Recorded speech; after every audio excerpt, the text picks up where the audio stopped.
Students, last time we are talking about chemical reactions. So, which are the things necessary for chemical reactions? Obviously, reactants.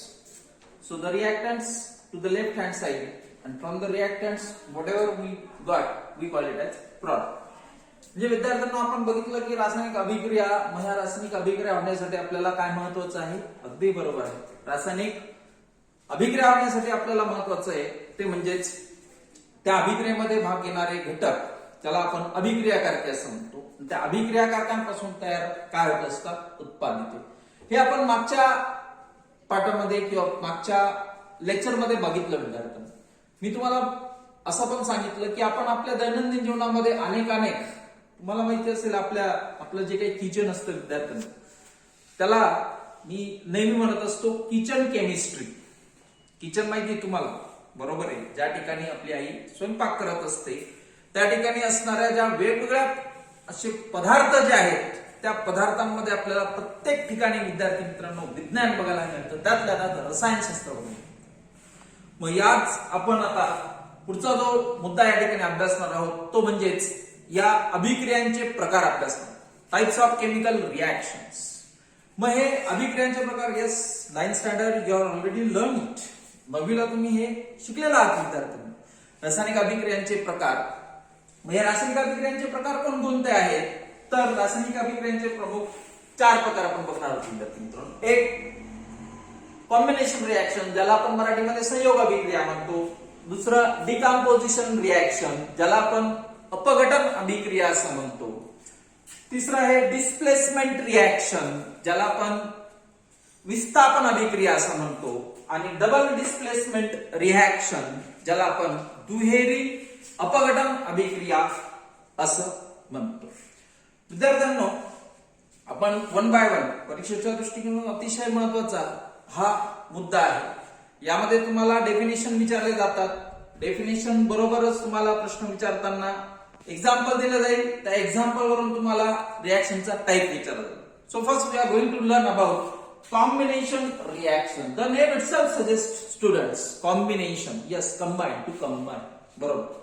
दोन किंवा दोनापेक्षा जास्त घटक एकत्र येत असतील आणि 2 किंवा दोनापेक्षा जास्त घटक एकत्र येऊन केवळ only single product is obtained, then that type of reaction we call it as combination reaction. For the sake of simplicity, in your textbook they have mentioned what they have mentioned. They have mentioned an experiment. In that experiment they have taken the ammonia as well as hydrochloric acid. When ammonia is reacted with hydrochloric acid, students, then that whatever the product formed, we call it as ammonium chloride. See this. Ammonia when react with hydrochloric acid. Last time I told you, again I told you, whatever the number of compounds, जेवढेही संयुग आहेत त्या सर्व संयुगांचे तुम्हाला रेणुसूत्र माहित असणं फार गरजेचं आहे. So ammonia, it has the formula NH3, hydrochloric acid is the formula HCl, then it forms ammonium chloride. See in this your textbook, ammonia in the gaseous form when reacts with hydrochloric acid which is in also gaseous form, then it forms ammonium chloride. त्याच्यापासून काय तयार होत असतं मग विद्यार्थ्यांनो? Ammonium chloride. So simple definition of this is that two or more reactants when combined together to form a single product. 2 किंवा दोनापेक्षा जास्त अभिक्रियाकारके एकत्र येऊन केवळ आणि केवळ एकच उत्पादित तयार होतं विद्यार्थ्यांनो. That type of reaction we call it as combination reaction. So here I give you some more examples. When magnesium reacts with oxygen from the air, then it forms magnesium oxide. Carbon and oxygen, when they react with each other, then carbon dioxide is formed. Hydrogen reacts with hydrogen, then it forms ammonia. And last one that I already explained, ammonia reacts with hydrochloric acid, then it forms ammonium chloride. So this type of reaction we call it as, yes, combination reaction. Second reaction students, decomposition reaction. तुम्हाला आठवत असेल विद्यार्थ्यांनो, आपण ज्यावेळेस दिवाळी मध्ये काही असे फटाके असतात, उदाहरणार्थ चायनीज आयटम मध्ये निघालेले बघा, एक छोटेसे असे फटाके असतात, ते स्टाईलवर किंवा कुठे जमिनीवर आदळले की ते काय ब्लास्ट म्हणजे आवाज येतो, बरोबर आहे. म्हणजे that type of reaction we call it as decomposition reaction, अपघटन अभिक्रिया. अपघटन अभिक्रियेमध्ये तुमच्या लक्षात येईल की एकाच अभिक्रियाकारकांपासून दोन किंवा दोनापेक्षा जास्त काय तयार झालेले आहेत, उत्पादिते तयार झालेले आहेत, right. So in this reaction calcium carbonate when it gets heated, महत्वाचे विद्यार्थी मित्रांनो, त्याला जर आपण काय दिली, उष्णता दिली, बरोबर आहे, then whatever the products form, that is last I explain. मागच्या याच्यात मी तुम्हाला ही रिएक्शन एक्सप्लेन केली होती विद्यार्थ्यांना, तुम्हाला आठवत असेल तर कॅल्शियम ऑक्साईड आणि कार्बन डायऑक्साईड हे काय होत असतात, तयार होत असतात. Magnesium hydride, it forms magnesium plus hydrogen. Magnesium oxide, that is when decomposed it forms magnesium and oxygen. Similarly, sugar, you know sugar, yes, it is our daily routine substance. Sugar, it has the molecular formula C12H22O11. when it gets heated, students, बघा साखरेला तुम्ही उष्णता द्या, घरी आपण साधा प्रयोग करू शकतो, ती करपते म्हणजे काय रे, यस, काळपट रंग तयार होतो. मग काळपट रंग म्हणजे काय असतो, it is a carbon, right. So 12 carbon plus water is form.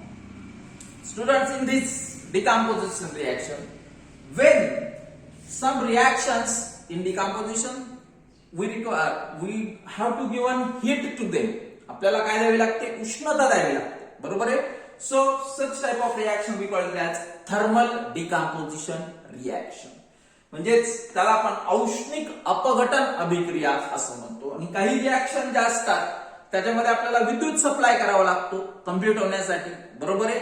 उदाहरणार्थ तुम्हाला 9 ला तुम्ही बघितलं इलेक्ट्रोलिसिस ऑफ वॉटर, राईट, बरोबर. पाण्याचं विद्युत अपघटन, या पाण्याच्या विद्युत अपघटनामध्ये जी रिएक्शन आहे, that reaction we call it as electrolytic reaction, म्हणजेच त्याला आपण विद्युत अपघटन अभिक्रिया असे म्हणतो. Now third type reaction we call it as displacement reaction. How many of you play football as well as hockey? Not play, just watch, नुसतं खेळत नसाल, बघितलं जरी असेल. Yes, in these games I give these two games name because in these games only players are replaced, बरोबर आहे. जर एखादा म्हणजे थकलेला असेल एखादा खेळाडू, विद्यार्थ्यांनो आपण बघतो तो अंपायर जो असतो तो एक संबंधित असणारा नंबर तो वर दाखवतो, आणि तो जो नंबर खेळत असतो तो बाहेर येतो, आणि जो फ्रेश झालेला असतो तो काय करतो, म्हणजे ह्या रिएक्शन मध्ये displacement reaction, in this reaction what happens, for example copper sulfate, see this reaction students, this is copper sulfate. I have taken this copper sulfate, right? So copper sulfate, I have already told you copper sulfate is blue in color. If I dip this, what we call it as, yes, this is iron nail, right? This is also a chemical substance, this is a metal, right? When I dip this in this solution, right, after some hour what happens, that I told you afterwards. But in this reaction, if we see copper sulfate reacts with iron, then it forms iron sulfate plus copper. What it means? याचा अर्थ काय झाला, त्या खेळाचा आणि या रिएक्शनचा संबंध काय, जो फ्रेश असलेला खेळाडू आहे तो आतमध्ये गेल्यानंतर त्याच्यामध्ये एनर्जी जास्त येते. मग याचा अर्थ या ठिकाणी जो लेस रिएक्टिव्ह इलेमेंट आहे विद्यार्थी मित्रांनो, बरोबर आहे, त्या लेस रिएक्टिव्ह इलेमेंटची जागा कोण घेत असतो, मोर ऍक्टिव्ह इलेमेंट घेत असतो. म्हणून FeSO4 plus Fe, it forms FeSO4 plus Cu, that means iron sulphate plus copper, right. म्हणजेच कमी क्रियाशील अशा घटकाची जागा कोण घेत असतं, जास्त क्रियाशील घटक घेत असतो आणि अशा प्रकारच्या अभिक्रियेला वी कॉल इट ॲज, अशा प्रकारच्या अभिक्रियेला आपण काय म्हणत असतो विद्यार्थी मित्रांनो? Yes, displacement reaction. Such type of reaction we call it as displacement reaction. In some board exam, this question is asked: the reaction in which the place of the ions of a less reactive metal element in a compound is taken by a more reactive. This is more reactive, right? This taken the place of this copper. So this is called as iron sulfate, and copper is displaced because it is less reactive. So this way students, this is the simple reaction. In your text they have mentioned two examples. Suppose this one is CuSO4 plus Pb. Now dash plus dash. You easily find out the answer. That is copper and this is lead. This is more reactive. This is less reactive. So this takes the place of this. That means PbSO4 plus Cu. This is the right answer. So this is called as displacement reaction. यालाच आपण मराठीमध्ये विस्थापन अभिक्रिया असं म्हणतो. या विस्थापन अभिक्रियेमध्ये पण विद्यार्थ्यांनो काही एक्झाम्पल असे आहेत की ज्यामध्ये आपल्याला हीट द्यावी लागते, बरोबर आहे, आणि काही एक्झाम्पल असे आहेत की ज्याच्यामध्ये आपल्याला हीट ऍब्सॉर्ब केली जाते, बरोबर आहे. Such type of reaction we call it as endothermic reaction and exothermic reaction. Endo and exo, right. So याला आपण मराठीमध्ये एंडोथर्मिक म्हणजे हीट इज ऍब्सॉर्ब आणि एक्झोथर्मिक म्हणजे heat is given out, right.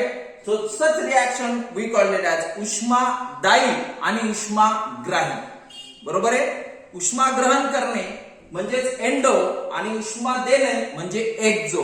Such examples are given in your text book.